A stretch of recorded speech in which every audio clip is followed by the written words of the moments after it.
அந்த போ லாஸ்ட்ல போ பெரிய பெரிய பராட்டு போ. வெயில் அடிக்கிறது.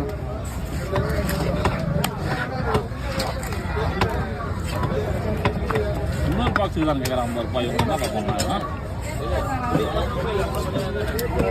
அவன் வேலை கிடைக்கலன்னா அவன் அந்த அவஸ்தைப்பட்டுக்கிறான்.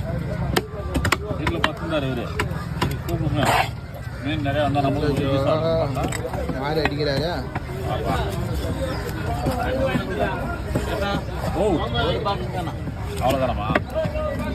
அப்பா எங்கே நம்ம எக்ஸ்ட்ரா எங்கே நம்ம அனுப்புகிறோம்? ஓகே. அவனுக்கு தெரியலப்பா, நல்லா மீன் வந்து வேலை செஞ்சால் தானே நம்மளுக்கு சம்பளம் நிறையா கொடுப்பாருன்னு தெரிஞ்சு தான் நல்லா பண்ணுறேன். ஆமாம், 2 பேரும் போங்க. அப்படியே வந்து ஒரு கட்டி விட்டு கொடுத்துருவாங்க.